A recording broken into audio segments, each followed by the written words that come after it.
First, let's take a look at the global markets. Chinese stocks closed higher Tuesday, with the benchmark Shanghai Composite Index up 0.74%. Hong Kong stocks closed down 0.14%. The 225 Asian Nikkei stock average gained 0.25%.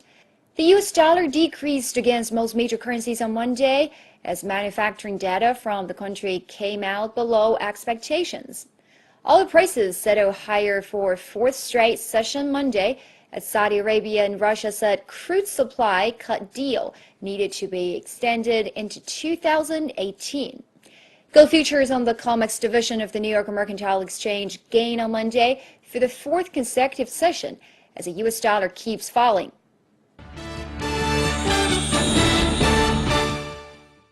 Now let's take a look at the U.S. stocks from our correspondent Sun Omeng in New York.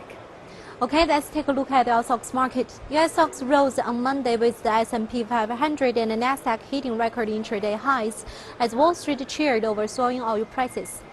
Oil prices rallied on Monday after the Saudi Arabian and Russia energy ministers said that an OPEC-led crude production cut will be extended from the middle of this year until March 2018.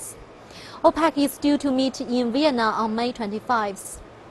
The West Texan Intermediate for June delivery traded at $49.53 a barrel on the New York Mercantile Exchange, up 3.53%, while Brent crude for July delivery was around $52.51 a barrel on the London ICE Futures Exchange, rising 3.28%. Meanwhile, this earnings season has been strong so far. The latest data from Thomson Reuters show that the S&P 500 companies' blended earnings in the first quarter of 2017 are expected to rise 14.7% year-on-year, while the revenues are forecast to increase 7.3%. This is Omeng reporting from New York Stock Exchange. Thank you, Omeng. Now let's take a look at the price futures group from our correspondent Jack Scoville in Chicago. Hi, it's been a mostly lower day in the grain markets. Both corn and wheat prices trading lower, with wheat prices down double digits as the weather seems to get better in the Midwest and in the Great Plains. Weather in the Great Plains is featuring some pretty big heat. Temperatures of 90 degrees plus are expected in the Great Plains for the first part of the week, and that might actually turn out to stress the wheat crops a little bit more than it'll help them out. Corn market trading a little bit lower as well.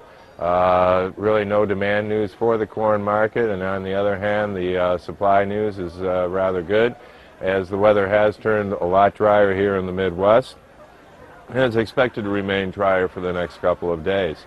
For a continued sharp increase in planted area, and USDA is showing some pretty big planted area increases in the data here this afternoon.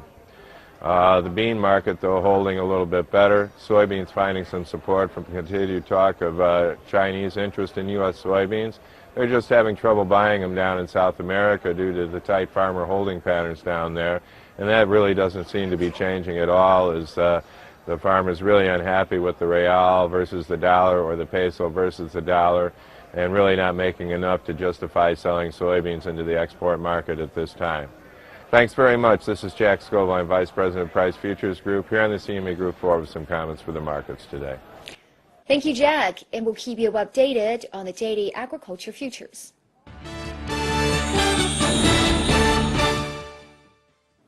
A computer virus that has hit as many as 150 countries and regions appears to be slowing down, with few reports of fresh attacks globally on Monday.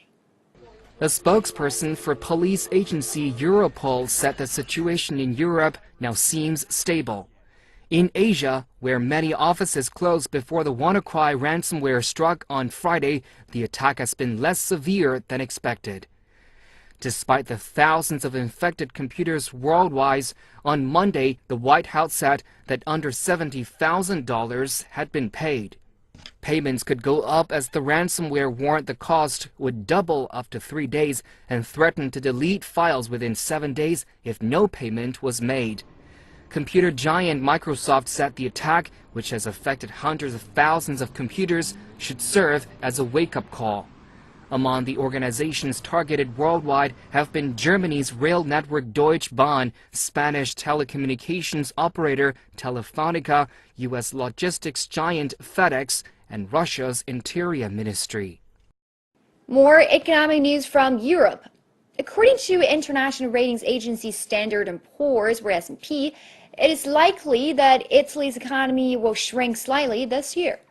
The agency blames the country's struggling banking sector and divided politics. Standard & Poor's say the Italian economy showed the strongest expansion since 2010 at 1% in 2016. However, they also paint a pessimistic outlook for the next couple of years, predicting the economy to grow less than 1% in 2017 and by only 1% in 2018. Italian banks are still burdened by a number of bad loans. According to Italian official statistics bureau, Istat, Italy's government debt was nearly 133% of GDP last year, one of the highest in the world. S&P also cited a number of other contributing factors for its gloomy outlook, including political gridlock fueled by the coalition government, difficulty in implementing reforms, slow wage growth, and high unemployment. Istat say the jobless rate stood at 11.7% in March, compared with 9.5% across the wider Eurozone. The Portuguese economy grew 2.8% in the first quarter compared to the same period last year. Monday's figures, released by the Portuguese National Statistics Institute, say on a quarterly basis the country's economy grew by 1% in the first 3 months. Due to the stronger growth, the International Monetary Fund also raised its projections for the Portuguese economic growth this year, raising its estimate from 1.1% to 1.7%. The figures will come as good news to Portugal's socialist government, who since coming to power in 2015 has been reversing a slew of austerity measures imposed by the previous administration. Early figures show that the Greek economy contracted by 0.5% of GDP in the first quarter of 2017 compared with the same period in 2016. The data released by Istat on Monday are preliminary and will be revised in early June. The Greek economy will grow by 1.8% in 2017 instead of 2.7% of GDP, as noted in the 2017 budget agreed late last year. Financial analysts in Athens attribute the downturn mainly to the long delay in concluding the second review of Greece's current bailout program. According to the initial timetable, the second assessment should have closed in February 2016.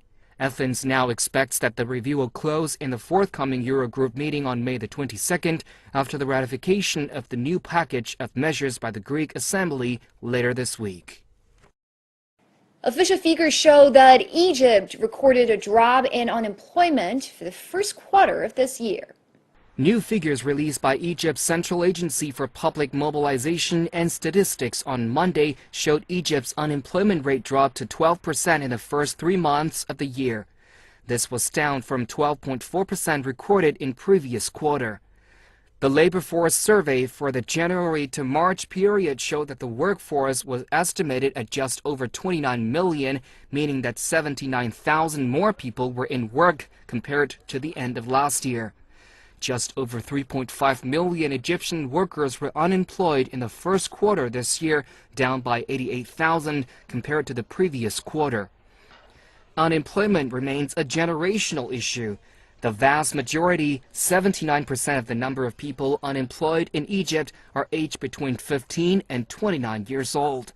According to the agency, people are mostly employed in construction, then wholesale, retail trade, transformation industry, education, and transport. Arab Sustainable Development Week kicked off at the Arab League in Cairo on Sunday.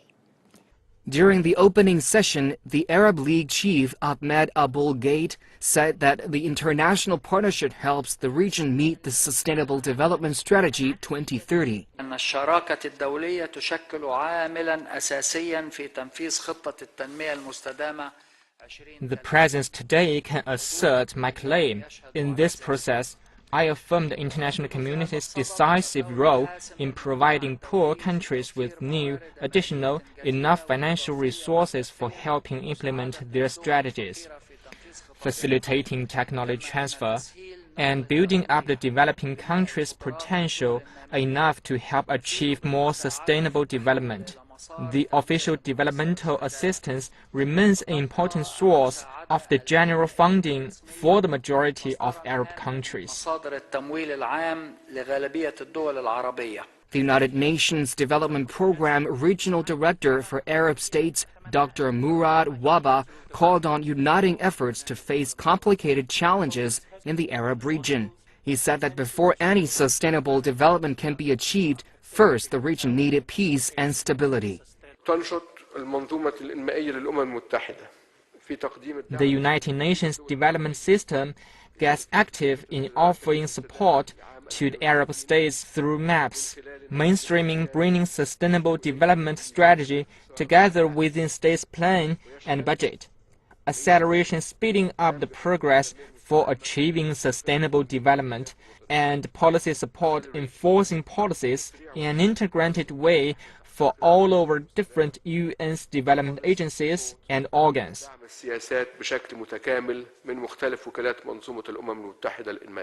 Implementation of the United Nations Sustainable Development Agenda for the period until 2030 began from January the 1st, 2016. It looks to give Arab nations a platform to work on development issues. A two-day forum of world leaders ended on Monday with promises and high hopes that the Belt and Road Initiative will be the beginning of the building of a better world. The initiative was first envisioned by China's government in 2013 to create a new platform for international cooperation. Nearly 4 years on, the plan came to a crucial juncture this past weekend at the Belt and Road Forum for International Cooperation held in Beijing.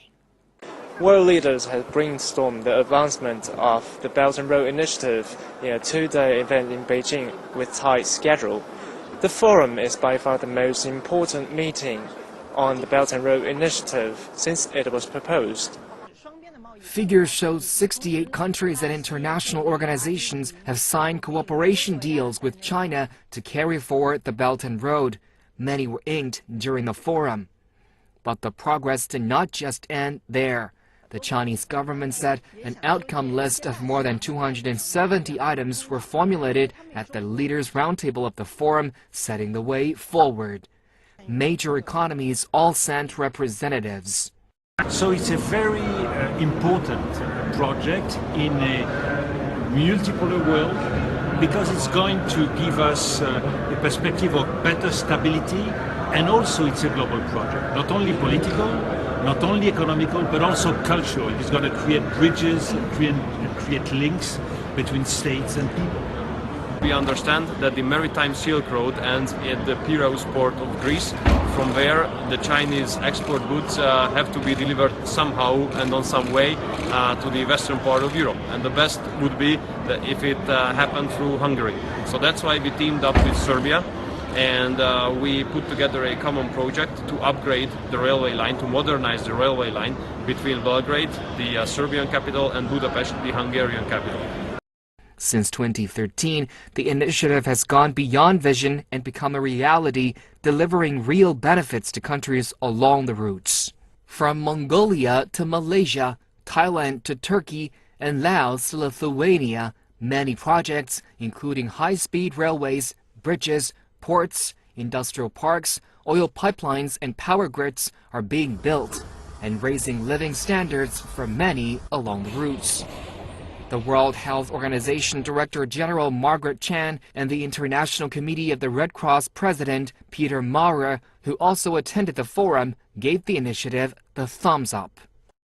An extremely important vision because in a very complex world, in a very difficult world now, we do need to look at how can we have a new approach to globalization, a new approach that can benefit everyone and not just the rich people, a new approach that can, promote international cooperation, a new approach that can promote inclusion inclusive development and inclusive economic benefit. The success of the Belt and Road Initiative depends not only on the input of many in that project, but also depends on the ability to build peace and stability.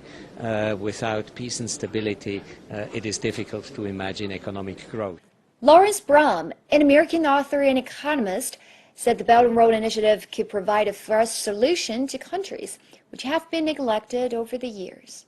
Right now the Western media and critics are saying, okay, there's a lot of risk in the areas where the OBOR will be going. The old Silk Road runs through Central Asia, South Asia, Middle East, Africa. These are many volatile regions. So the question is there risk? And the answer is there's more risk not to do it. Because if you do not have infrastructure investment, you will not be able to resolve the economic disparities in these regions. If you do not have economic growth, you will not have economic empowerment, and therefore the likelihood of more crisis, of more violence, and more conflict will arise. If we want to reduce conflict, violence, and even terror, we have to give people the power of economics over their own lives and give them something to live for. You have violence and conflict when people have no hope and nothing to live for, and that's what One Belt, One Road is about to change. According to Brum, China's economic ascent proves that infrastructure development is an effective way to boost growth. Countries on the Belt and Road could experience a boost in trade flow and benefit from infrastructure development and clean energy. And with the combination of China's experience with infrastructure investment in its own internal regions, which have now allowed those regions to economically develop, and also with the negative experience of destruction of the environment through overbuilding, and now adopting new policies of ecological civilization with smart green and blue cities. That is the idea of using solar power, wind power, geothermal, and developing all kinds of technologies for the environment. We can see a growth pattern that will emerge along the One Belt, One Road of sustainable investment and a architecture of infrastructure which is sensitive to the environment. And with this, we are going to have a major change of economic empowerment and identity recognition of people along regions which previously have been neglected. The two-day Belt and Road Forum for International Cooperation held in Beijing concluded on Monday. The event has brought together national governments, international organizations, and businesses all discussing how to achieve this new thriving global network.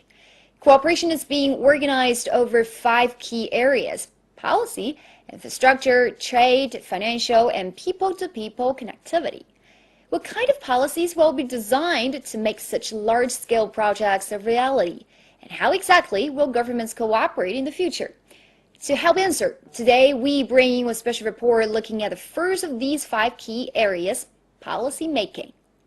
When China proposed the Belt and Road Initiative in 2013, the aim was to create a strong trade and infrastructure network connecting Asia, Africa, and Europe. Now this weekend here in Beijing, that goal is coming ever closer. That's right. The first Belt and Road Forum being held behind me is bringing together representatives from these 3 continents and beyond. Over 1,200 delegates, including leaders from over 20 countries and 50 international organizations, are here for the first key step towards achieving a thriving new global network.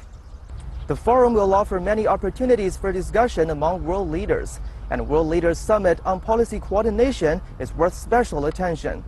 So what kind of policies will be designed to make such large-scale projects a reality? And how exactly will governments cooperate in the future? Let's find out.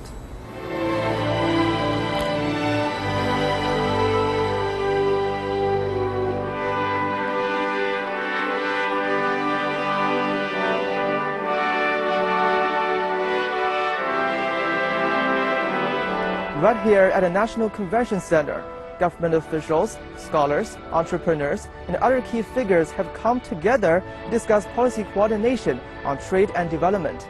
Let's hear what they say. We can, for example, help countries create the conditions for closer cooperation by harmonizing policies and priorities. We offer a platform for exchanging knowledge and best practices, and we can help countries align their strategies with the 17 Sustainable Development Goals. It is in our shared interest to show that the global economy can serve all the world's people. How should the state regulate driverless cars? How should states coordinate issues surrounding road traffic law, criminal law, and insurance? That will require test stretches, not just in the vicinity of universities, but across national borders. The successful realization of these projects is the best guarantee and motivation to continue the cooperation on other projects, because something that is good should not only be continued, but also upgraded in any way possible. A collective effort is needed to do that. National policies will have to be in line with the goals of this forum, and national policies in respective governments who are interested in implementing the Silk Road and being part of the Silk Road initiative should try to have their policies, their national policies, in line with what we want to do in terms of economic policies, financial policies that would facilitate the implementation of those projects. Now, China's vision for the Belt and Road is to deliver benefits well beyond its borders. More than 40 countries and international organizations have already signed cooperation agreements with China. One of the many successful outcomes that have come to light is the Thai-Chinese Rayong Industrial Zone. Given Thailand's position as a key stop on the Silk Road, the country is poised to benefit tremendously. For example, we have seen Chinese companies invest in tires, solar energy, electronics, spare parts, steel, and so on. All kinds of enterprises have come here to invest and set up factories, which is good for both China and Thailand.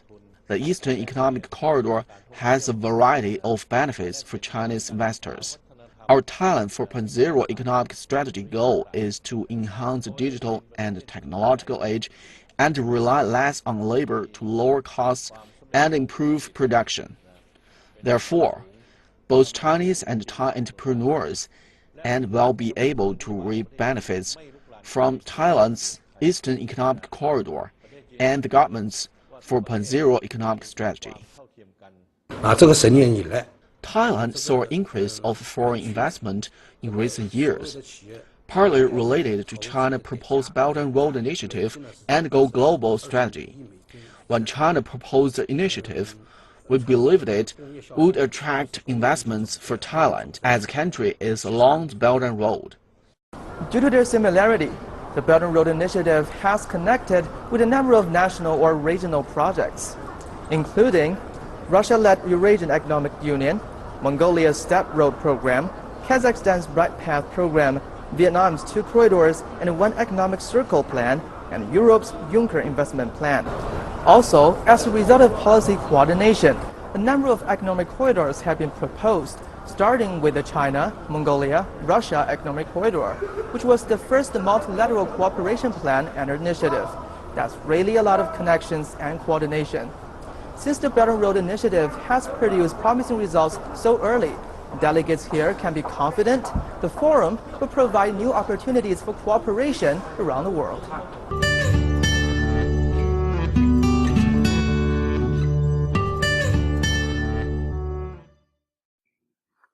Hi, this is Little Chinese Channel, 小小动物, Lesson 7. In this lesson, we will be teaching you these 6 Chinese characters. From our last lesson, we learned the character yo. If we add another yo to make them side by side, this character is shuang. Shuang, shuang means pair. 两双, 两双, 两双, 两双 means 2 pairs. Shuang is the building block of this character. If we remove 1 yo and add 3 strokes,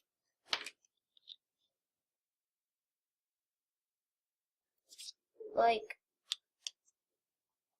this, it is 皮 means skin. 皮肤 means skin. These two characters contain 皮. If we exchange those two strokes with a shorter stroke, this is 反 means opposite. 相反的 means opposite. We change that stroke with a straight stroke.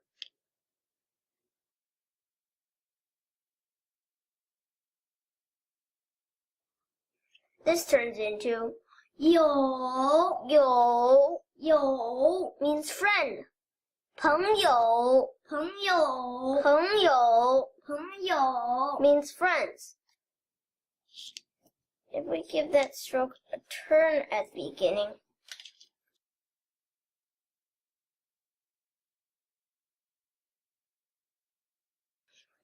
and put a dot,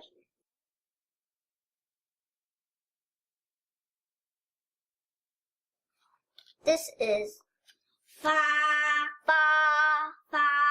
means to send out. 发出 means to send out. Next, we'll learn a new root character.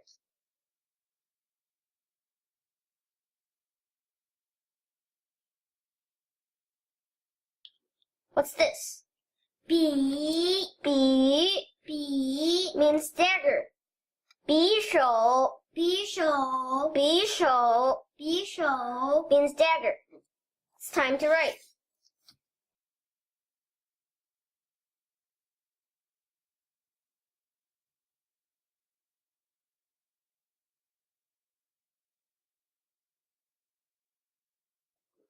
Shuang means pear.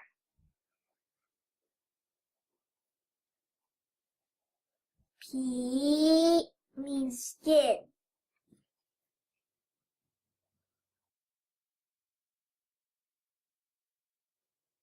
Fa means opposite.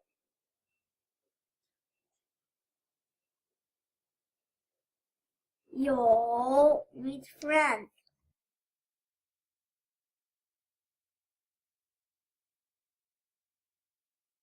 Fa means to send out.